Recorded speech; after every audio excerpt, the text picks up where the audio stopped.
नमस्कार, आदाब, सत श्री अकाल, जय भीम, जोहार। मेरा नाम है नवीन कुमार। क्या अरविंद केजरीवाल को दिल्ली विधानसभा चुनाव में हराने के लिए भाजपा और कांग्रेस ने हाथ मिला लिया है? क्योंकि इससे पहले दोनों दलों के बीच इतने मधुर संबंध कभी नहीं रहे। कांग्रेस के एक बड़े नेता दिल्ली के उपराज्यपाल से आम आदमी पार्टी की शिकायत करने पहुंचते हैं। उपराज्यपाल उनका पूरा फर्रा ध्यान से पढ़ते हैं और इसके बाद धड़ाधड़ आदेश निकलने लगते हैं। राजनीति में एक दूसरे को खत्म कर देने पर आमादा दलों के नेताओं के बीच इतने हसीन इत्तेफाक बहुत कम घटित होते हैं।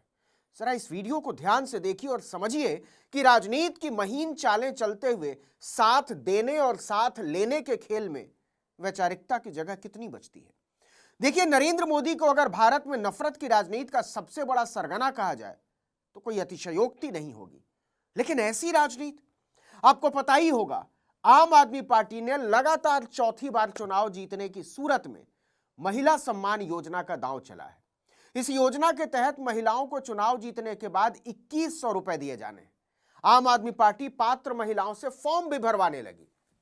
केजरीवाल ने कहा भाजपा इससे बुरी तरह बौखला उठी है, क्योंकि दिल्ली में मुसलसल हार भाजपा से ज्यादा नरेंद्र मोदी के लिए नासूर बना हुआ है। अब हुआ यूं है कि नई दिल्ली से कांग्रेस के उम्मीदवार संदीप दीक्षित ने उपराज्यपाल वीके सक्सेना को शिकायत देकर कहा कि दिल्ली के पूर्व मुख्यमंत्री अरविंद केजरीवाल दिल्ली की महिलाओं को उल्टा पुल्टा पढ़ा रहे हैं। यह ठीक बात नहीं है।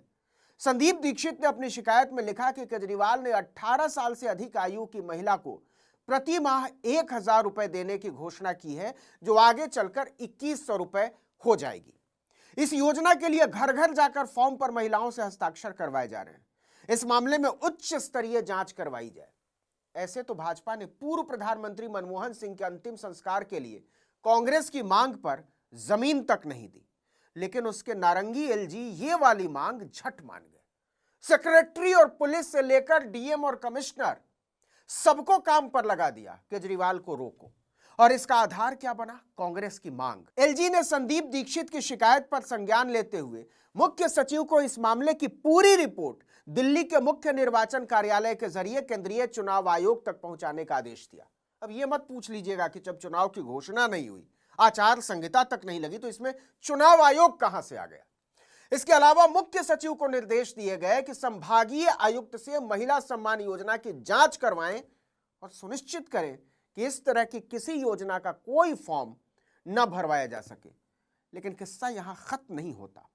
इसके अलावा पुलिस आयुक्त क्षेत्र के अधिकारियों को निर्देश दे सकते हैं कि वो ऐसे लोगों के खिलाफ कानून के मुताबिक कार्रवाई करें, चाहे तो एफआईआर दर्ज करें। और तो और दिल्ली के डीसीपी को सरकारी योजनाओं के नामांकन के लिए शिविर आयोजित करने वाले निजी व्यक्तियों के खिलाफ कार्रवाई करने की सलाह दी गई।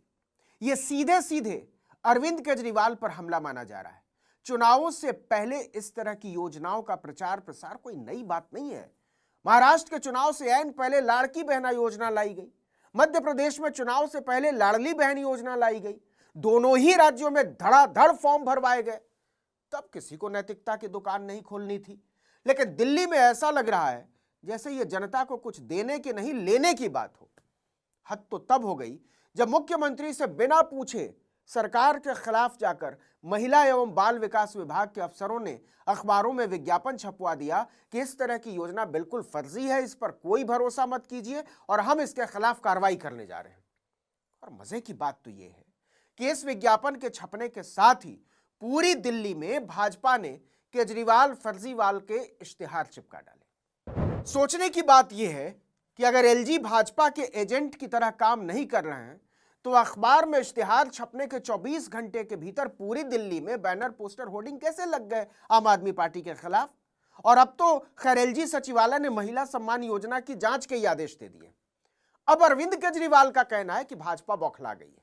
वो महिला सम्मान योजना और संजीवनी योजना को रोकना चाहती है। उन्होंने चुनौती देते हुए कहा कि करवा ले उपराज्यपाल जांच। वो किस बात की जांच करवाना चाहते हैं? कि जनता को फायदा पहुंचाने की बात क्यों कर रहे हो? उन्होंने कहा हमने वादा किया है चुनाव जीतने के बाद हम महिलाओं को 2100 रुपए देंगे और 60 साल से ऊपर के बुजुर्गों को मुफ्त इलाज भी देंगे। ये दोनों योजनाएं केजरीवाल के मुताबिक जनता के लिए इतनी फायदेमंद थी कि लाखों लोगों ने पहले ही इसके लिए रजिस्ट्रेशन करा लिया था। केजरीवाल कहते हैं इससे भाजपा घबरा गई। कई भाजपा नेताओं ने कहा कि जीतना तो छोड़िए, कई जगह भाजपा की जमानत जब्त हो जाएगी। इन्होंने अपने गुंडे भेजे, कई जगह जहां पे कैंप लगे थे वहां पे गुंडों ने हमारे कैंप उखाड़ने की कोशिश की। इन्होंने पुलिस भेजी, पुलिस भेज के इन्होंने उखाड़ने की कोशिश की। और आज इन्होंने एक फर्जी जांच के आदेश दिए हैं कि जांच होगी किस चीज की। ये तो हमने एक तरह से चुनावी घोषणा की थी कि चुनाव जीतेंगे तो उसके बाद हम ये लागू करेंगे, पर ये अभी से रोकना चाहते हैं। मुझे आज सबसे बड़ी खुशी इस बात की है कि आज इन्होंने अपने इस कदम से बीजेपी ने अपनी नीयत साफ कर दी कि भारतीय जनता पार्टी दिल्ली में ये चुनाव क्यों लड़ रही है। हम बार बार कह रहे थे बीजेपी को, भाई आप दिल्ली में क्यों चुनाव लड़ रहे हो, आप क्या करोगे ये तो बताओ। तो आज उन्होंने बता दिया कि अगर वो दिल्ली में आपने उनको वोट दिया तो बीजेपी का एक ही मकसद है, आपकी महिला सम्मान योजना लागू नहीं होने देंगे, आपकी संजीवनी योजना बुजुर्गों के लिए लागू नहीं होने देंगे, आपके जो दिल्ली के अंदर महिलाओं को फ्री बस का सफर मिल रहा है वो बंद कर देंगे, आपकी फ्री बिजली बंद कर देंगे, आपका फ्री पानी बंद कर देंगे, आपके मोहल्ला क्लिनिक बंद कर देंगे, आपको दिल्ली सरकार के अस्पतालों में जो अच्छा और फ्री इलाज मिल रहा है वो बंद कर देंगे, आपको सरकारी स्कूल जो शानदार हो गए उन स्कूलों का कबाड़ा कर देंगे और फ्री शिक्षा बंद कर देंगे। यह गजब की बात है। देश की राजधानी में जिस पार्टी की सरकार है, जिस पार्टी का मुख्यमंत्री है, मंत्रिमंडल है, वो सार्वजनिक तौर पर योजनाओं का ऐलान करे और उसी सरकार के अफसर सरकार के खिलाफ इश्तिहार छपवाकर मोर्चा खोल दें। सोच कर देखिए, दिल्ली सरकार के महिला एवं बाल विकास विभाग ने बाकायदा एक सार्वजनिक नोटिस जारी किया कि उसे मीडिया रिपोर्ट्स और सोशल मीडिया पोस्ट के माध्यम से यह जानकारी मिली है कि एक राजनीतिक पार्टी दिल्ली की महिलाओं को मुख्यमंत्री महिला सम्मान योजना के तहत प्रति माह 2100 रुपए देने का दावा कर रही है। यह स्पष्ट किया जाता है कि ऐसी कोई योजना अस्तित्व में नहीं है, इसलिए इस गैर मौजूद योजना के तहत पंजीकरण के लिए फॉर्म आवेदन के स्वीकार का सवाल ही नहीं उठता। कोई भी निजी व्यक्ति या राजनीतिक दल जो इस योजना के नाम पर फॉर्म एकत्रित कर रहा है या आवेदकों से जानकारी जमा कर रहा है, वो धोखाधड़ी कर रहा है और उसके पास कोई अधिकार नहीं है। नागरिकों को सावधान किया जाता है कि इस योजना के नाम पर व्यक्तिगत विवरण जैसे बैंक खाता, वोटर आईडी कार्ड का नंबर, फोन नंबर, आवासीय पता या कोई दूसरी संवेदनशील जानकारी साझा करना सार्वजनिक डोमेन में जानकारी लीक होने का खतरा पैदा कर सकता है, जो अपराध, साइबर अपराध, बैंकिंग धोखाधड़ी का कारण बन सकता है। इस स्थिति में नागरिक पूरी तरह से अपने जोखिम पर होंगे और उन्हें किसी भी तरह के परिणामों के लिए जिम्मेदार ठहराया जाएगा। साफ समझ में आ रहा है कि दिल्ली सरकार को केजरीवाल के खिलाफ खड़ा कर दिया गया है। अब आप ही बताइए, क्या इस सवाल का कोई अर्थ रह गया है कि दिल्ली में किसकी सरकार है? लेकिन इस सवाल का अर्थ बहुत बड़ा हो गया है कि मोदी को केजरीवाल से इतना डर क्यों लगता है। और इससे आगे का सवाल, केजरीवाल के खिलाफ भाजपा और कांग्रेस क्या हाथ मिला चुकी है?